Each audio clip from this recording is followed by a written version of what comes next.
We pretty much stole this thing off Facebook Marketplace. It was a screaming deal. I had to drive to go get it, but it's awesome. Yes, I know that tire's backwards. We're going to remedy all that. We're going to remedy a lot of things in the coming months, including getting a bunch of these panels that are pretty easy to pull off, powder coated. Gonna make this thing look way better. It's all the top panels that are really worn. The further panels down low got less sun exposure, so they're looking pretty good. I'll do something with this and clean that up, but we're gonna go black, powder coat her up nice. She's gonna look great. A friendly vendor of ours is getting into powder coating and he's gonna have a powder coating line running soon, so we're gonna do that. You'll see it later, but today, that's kind of beyond the point. Today, we brought this home. I'll show some clips. Maybe I'm not sure how I'm gonna cut this video up yet, but brought the thing home, ran it a little bit. One of the first things I did was clean out the air filter because that thing needed a good cleaning, and greased the machine up, and then ran it till I blew the pulley. So, not the pulley, the belt. So, we're going to be changing the belts. Got some good Aramid belts. Thank you, Princess Auto. And we got an overpriced Bobcat filter because Bobcat bought out Steiner. So, yay. Actually, this is a high micron filter, so a high level of filtration, which I'm going to do for the first week or so. I have ordered from Napa. What is it? A 1552. I heard on the forums, guys said it's like a 20 micron filter, and it's better because this is a vacuum system. It sucks the oil through the filter, and it is an older system. And if you go to a smaller filtration after you've at least run the new, all the new oil through the system, new oil isn't always clean oil, so get it filtered out with the high micron or the low micron, like it's like a 7 micron or something like that filter factory, and then swap that out and you'll run better, especially in cooler weather, but it's just easier on the system. So yeah, then we're going to swap out the transaxle fluid, all the hydraulic fluid, because the machine is hydraulic. This is what Mr. Steiger recommends, who runs lots of Steiners and Ventracs. So got a case of this, and then we're going to do the engine oil as well. Hasn't been done in 70 hours, and it looks like it's dirty and needs to be done. So the good old Rotella T6. If I had to be 40, complete with dog hair. It is the summer, and they are shedding. But they're so cute. Hi, Pirate Dog. That's turbo, and that's diesel in the back. So it's fitting. Definitely would like to turbo that thing. Little 21 horse Kubota. But anyways, that's if I get a new one. If I get a new one, we do the turbocharger kit. Garbage is on hand. We're also going to change the fuel filters. I have fuel filters as well.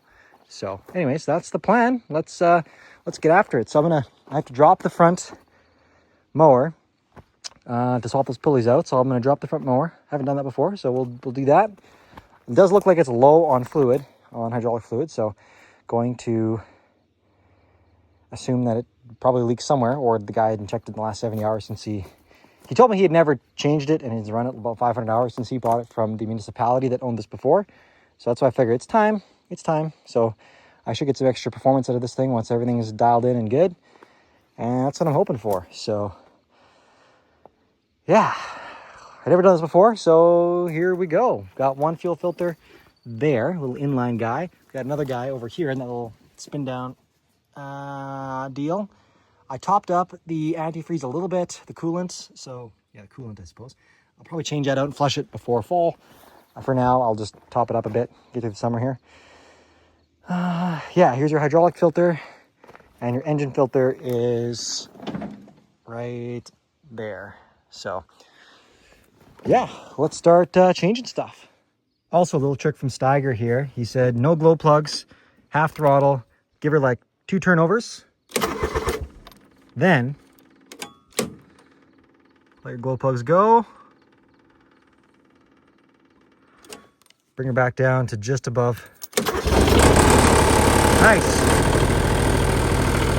Basically said that even if you let it sit for a long time, that gets some fuel right into the cylinders, and then then it fires right up, and that was beautiful.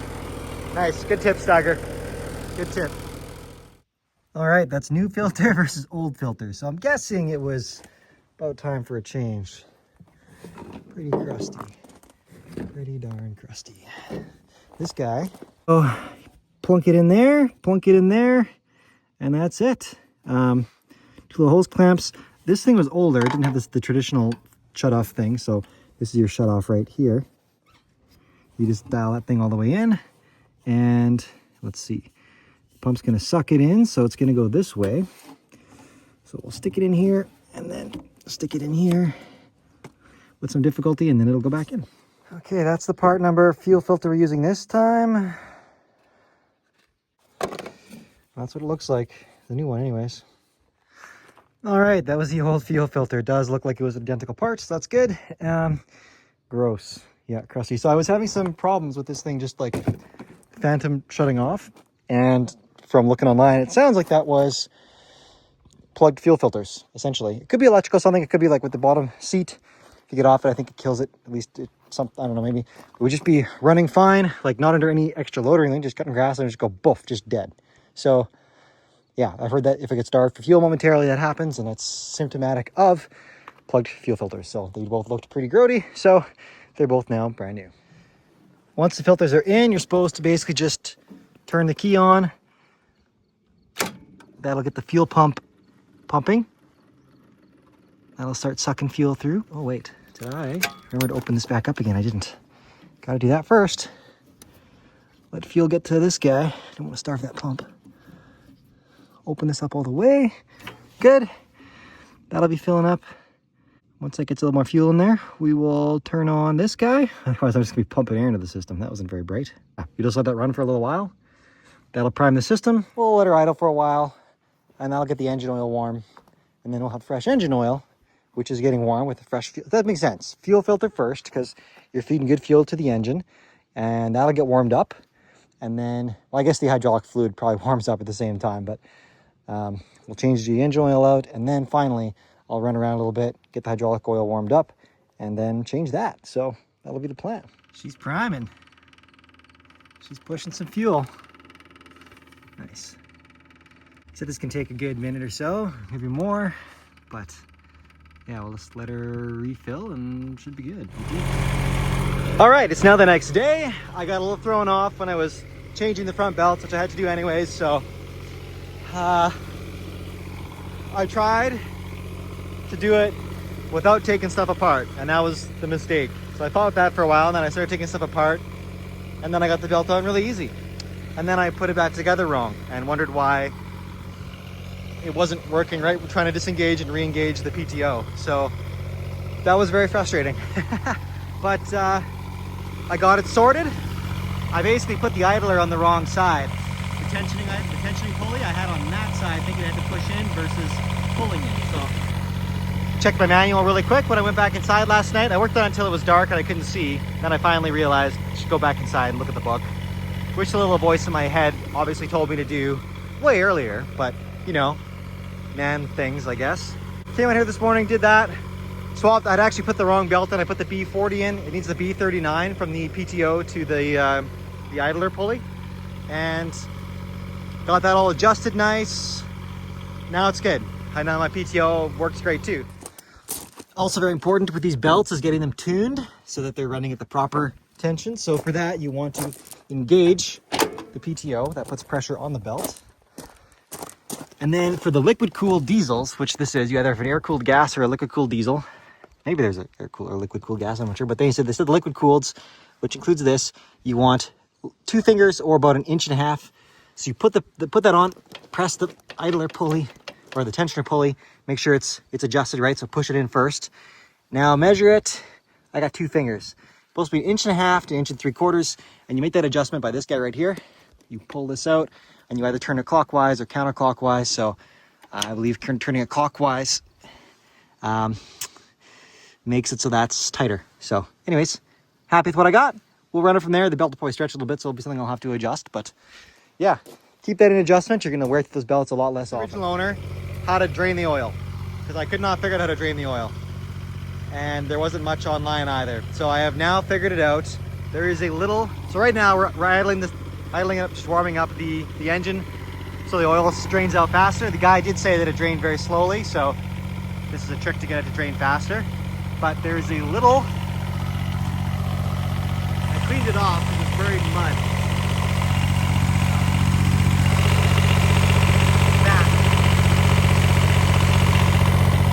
That right in there, if you have the 21 horse Kubota, the 722E, which is this guy,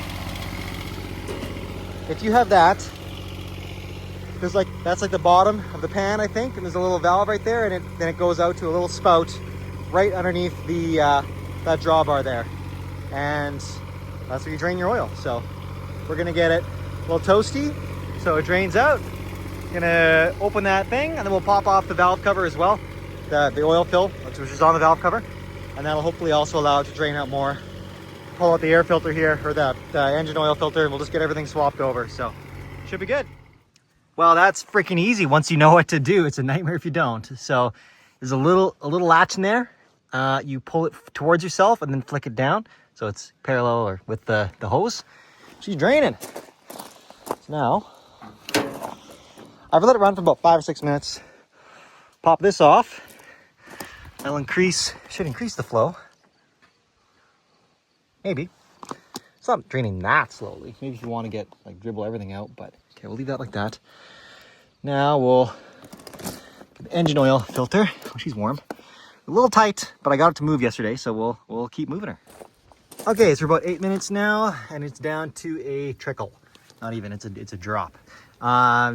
Gave this thing a good patented, my patented trike shake to get as much oil out. I couldn't actually tip it on the side like I do with the trikes, but a little more came out, so that was good. I've opened up every single orifice to get as much airflow through, just to make sure there's no vacuum. That's the top fill port on the valve cover. This is the check engine deal, and then that's where we put the new filter in. Cleaned that all up as well. Cleaned up the little bit of oil that fell. Didn't have much. I had some rags stuffed in there to catch it, so pretty decent. And I think we're just about good to go. Here's your filter. I don't know what that is. There's your filter, and we'll get some fresh oil poured in here. We'll lube up the seal. I can't pour a ton because it's sideways, but I can definitely get a decent amount in there. And lube up the seal a little bit, and then spin her on. Close everything up. Oh, I guess I want to close that little valve first. I think we're about done. So we'll close the valve first, throw this in there, and then carry on. I'm not sure if this takes 3.2 or 3.8 or 9. I guess it depends what size of oil pan it has. Somehow it said there's 2 versions. There's like a 3.5 inch or like a 4.25 inch oil pan. The latter took more oil, so we'll just fill it until she's at the right spot on the dipstick, and then we'll run it, and then we'll check it again. So that's the plan. Okay, so neat little trick for those of you who want to fill the oil filter prior to, like, so there's some oil in the filter, but don't want to spill it. So I filled it in with this. I put, I guess, 200 mils. It took like 100, and then it was almost overflowing. So great. Then I basically poured it sideways and held it sideways until it drained as much as I wanted to drain while holding it sideways. So basically I kept the max amount in the oil filter that I could without spilling any, because then I installed at that point. So neat little trick. Poured the excess back into here, and now this will all go into there, and I'll have a nice measured amount. All right, we are just maxed, just a hair over the full line. So what I did was I put in 2.7 liters, and then I let it run for a little bit just to circulate all the oil. And figured that would fill the filter and like that, and I'd have the system is good. Left it sit for about 5 or so minutes, then came and checked it again, and I said room to go. I was 3/4 up the stick, so that was the last 500 mils. Well, this thing had some shavings in it. It was incredibly low, which is disappointing. I thought this guy was maintaining this a little bit better. Yeah, it's supposed to have like 5 quarts in the back, something like that, and it's not that. I don't think he's ever changed it. He's had it about 500 hours or about 17 years. And yeah, we'll see what this does. Open up that vent. No, I think it seems to be somewhat separated. You got your rear transaxle, your front transaxle. It does filter between them somehow because there's a filter. But yeah, and he does change the filter allegedly. But yeah, not super thrilled about that. Now, keep in mind, I'm new at all this stuff, but I was wondering why the rear cylinder didn't want to go up and down much. So that's also potentially part of the reason there wasn't enough juice there wasn't enough juice for the squeeze. So anyways, we will remedy this. Okay, so hydraulic oil. The steps are, it's a 13 mil to pop the transaxle, the drains. So you drain the bottom, pull the cap off, which is right there. That's your filler cap. Pull it off. Pull your drain plug. That drains. There was surprisingly little in there. Coming to your front, the front is incorporated inside the skid plate, so you probably need a little extension.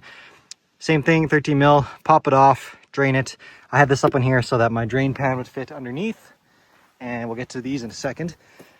So then you open your vent, you drain the oil, and then you come over here and you pull the fill cap off. I'm not sure why it's that order. Maybe there's some section that otherwise gets vacuum locked or something, I don't know. But you do that, and then you pull this cap off after, once it started draining. They said at least a liter, so cool. Then you take off the hydraulic filter, clean it all out, fill the new hydraulic filter up right to the brim with oil. Make sure your seal is lubed up as well. Make sure the old seal didn't get stuck in there. Put that in. Once it makes contact, the seal with the case, another 3/4 to 1 full turn, so don't over tighten. And then you shut both drain plugs and then start filling here. So you start filling. It should take up to about 6 quarts. Once it's leaking out the top, you close the vent, which is this guy. So you have it open when you're filling, and then you close it. That's all there is there. Then you come back here and you start filling as well. Same thing. You fill until it's coming out at the top. This is how I rigged up my thing. It's got a pre-filter in it, and this way it hung, and this is very slow to fill, but I could watch this nozzle down here and actually have an air gap between the end of the nozzle and the filler neck, and literally watch as soon as it bubbled over, like great. You can't have too fast of a flow or it will just bubble over. It won't clear this, it needs to breathe. So now I'm going to bleed the system, which is just start it up, drive forward, drive back, full lock this way, full lock that way, actuate the hydraulics.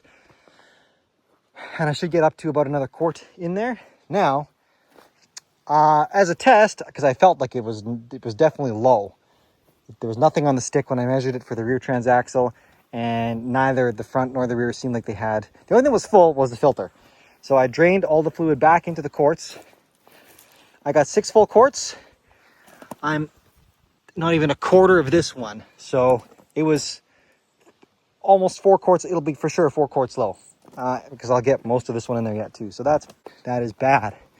So, and I did have shavings. The rear transaxle, it's got a magnetic on the base of the plug, and it collected quite a few fines.